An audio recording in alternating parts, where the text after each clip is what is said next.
സത്യത്തിൽ ആരാ ധാരണ? മഞ്ചേശ്വരത്ത് എന്തിനാണ് LDF കാൻഡിഡേറ്റ് മാറ്റിയത്? എന്താ ഡീൽ? മഞ്ചേശ്വരത്ത് ഡീൽ ഉണ്ടെന്ന് പറഞ്ഞുകൊണ്ടാണ് അവിടെ നിന്ന് മാറ്റിയത്. മഞ്ചേശ്വരത്ത് ഡീല് CPM കോൺഗ്രസും അല്ലേ, ലീഗും CPM അല്ലേ. ഞാൻ മഞ്ചേശ്വരത്ത് അവരാദ്യം പ്രഖ്യാപിച്ചത് ഒരു കാൻഡിഡേറ്റ്, CPM ഒരു കാൻഡിഡേറ്റിനെ പ്രഖ്യാപിച്ചു. വളരെ പൊടുന്നനെ എന്തിനാണ് CPM ഒരു മുസ്ലിം കാൻഡിഡേറ്റ് അവിടെ പുട്ടപ്പ് ചെയ്തത്? അവിടെ അവർ ആദ്യം പ്രഖ്യാപിച്ച സ്ഥാനാർത്ഥി ഫീൽഡിലിറങ്ങി സ്ഥാനാർത്ഥിയാണെന്ന് എല്ലാവരോടും പറഞ്ഞു, എല്ലാവർക്കും അറിയായിരുന്നു. വളരെ പെട്ടെന്ന് സുരേന്ദ്രൻ മഞ്ചേശ്വരത്ത് മത്സരിക്കുന്നു എന്ന ഘട്ടം വന്നപ്പോൾ അത് മാറ്റി മുസ്ലിം കാൻഡിഡേറ്റിനെ ആക്കി. എന്തിനാണത്? അപ്പോൾ ഡീലാർ തമ്മിലാണ്. കഴിഞ്ഞ പ്രാവശ്യം നേമത്ത് മുരളീധരനെ മത്സരിപ്പിച്ചു UDF. എന്താ ഈ പ്രാവശ്യം അങ്ങനെയുള്ള ഒരു സ്റ്റാർ കോൺഗ്രസിൻ്റെ പ്രമുഖനായിട്ടുള്ള നേതാവിനെ കോൺഗ്രസ് നിർത്തിയില്ല? അതെന്ത് ഡീലാണ്? നേമത്ത് BJP തോൽപ്പിക്കാനാണെങ്കിൽ കോൺഗ്രസിന് പ്രമുഖനായ നേതാവിനെ നിർത്താമായിരുന്നല്ലോ. കഴിഞ്ഞ പ്രാവശ്യം മുരളീധരൻ നിർത്തിയപ്പോഴാണല്ലോ ഞങ്ങൾ തോറ്റുപോയത്. ഇപ്രാവശ്യം എന്തേ അങ്ങനെ നിർത്തിയില്ല? രാജീവ് ചന്ദ്രശേഖർ മത്സരിക്കുന്ന സ്ഥലത്ത് ശിവൻകുട്ടി ജയിച്ചോട്ടെ എന്ന് CPM ആഗ്രഹമുണ്ടോ? ശബരിനാഥ് എന്താ മോശമാണോ? മോശമല്ല, മുരളീധരൻ്റെ അത്രയും ഇല്ലല്ലോ. എന്തായാലും മുരളീധരനാണല്ലോ കഴിഞ്ഞ പ്രാവശ്യം ശബരിനാഥൻ ഉണ്ടായിരുന്നല്ലോ. കേന്ദ്രീകരിച്ചിരിക്കുകയാണല്ലോ.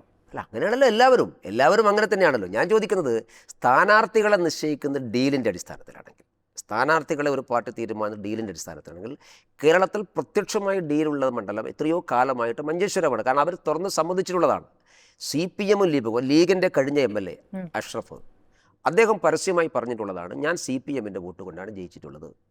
സുരേന്ദ്രനെ തോൽപ്പിക്കാൻ വേണ്ടി CPM എനിക്ക് വോട്ട് രേഖപ്പെടുത്തിയെന്ന് ജയിച്ച MLA ഒരു അദ്ദേഹത്തിൻ്റെ ഒരു സ്വകാര്യ സംഭാഷണമല്ല, പരസ്യമായി പറഞ്ഞിട്ടുള്ളത്. അതൊരു BJP വിരുദ്ധ BJP ഒരു തരത്തിലും അക്കൗണ്ട് തുറക്കരുത് എന്നൊരു തീരുമാനത്തിൻ്റെ അടിസ്ഥാനത്തിലാണ്. അത് നേരത്തെ അങ്ങനെ ഒരു സമീപനം ഉണ്ടായിരുന്നു. പക്ഷേ ഇപ്പോൾ സുരേന്ദ്രൻ ജയിച്ചാലും അഷ്റഫ് ഒരു തരത്തിലും ജയിക്കാൻ പാടില്ല എന്നൊരു നിലപാടുള്ള ഒരുപാട് CPM പ്രവർത്തകരുണ്ട് എന്ന് ചിലരുടെ പ്രതികരണത്തിൽ നമുക്ക് മനസ്സിലാക്കാനാകുന്നുണ്ട്.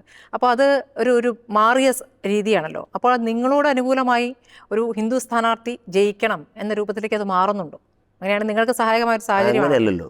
അത് മഞ്ചേശ്വരത്തിൻ്റെ വോട്ടിംഗ് പാറ്റേൺ അറിയുന്ന ഏത് കൊച്ചുകുട്ടിക്കും അറിയാം. CPM ആദ്യം നിശ്ചയിച്ചിട്ടുള്ള സ്ഥാനാർത്ഥിയെ എന്തിനു മാറ്റി? ഏത് സാമുദായിക സാഹചര്യത്തിൻ്റെ പേരിലാണ് മാറ്റിയത്? അവിടെ മുസ്ലിം വോട്ട് ഒരു കാരണവശാലും ഡിവൈഡ് ആകി പോകാൻ പാടില്ല, മുസ്ലിം വോട്ട് കേന്ദ്രീകരിക്കപ്പെടണം എന്നുള്ളതാണല്ലോ CPMൻ്റെ അജണ്ട. CPM ജയിക്കാനല്ലോ. CPM അവിടെ എപ്പോഴാണ് ജയിച്ചത്? CPM അവിടെ ജയിച്ചത് ഈ ഒരു ഹിന്ദു കാൻഡിഡേറ്റ് നിർത്തിയ സമയത്താണ്. CPM 2011 കുഞ്ഞമ്പു ജയിക്കുന്നത്. അതിനുശേഷം LDF കുറേ കാലം ശേഷം, രാമറയ്ക്ക് ശേഷം LDF ആദ്യമായിട്ട് ജയിക്കുന്നപ്പോഴാണ്.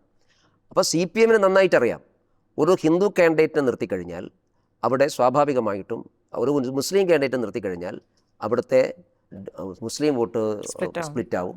അത് BJPക്ക് ഗുണകരമാകുമെന്ന് സാമാന്യങ്ങൾ എല്ലാവർക്കും അറിയാം. അതുകൊണ്ട് അതൊരു കാരണവശാലും ഉണ്ടാവരുത്. BJP ജയിക്കാൻ വേണം. അതാണല്ലോ ഡീൽ.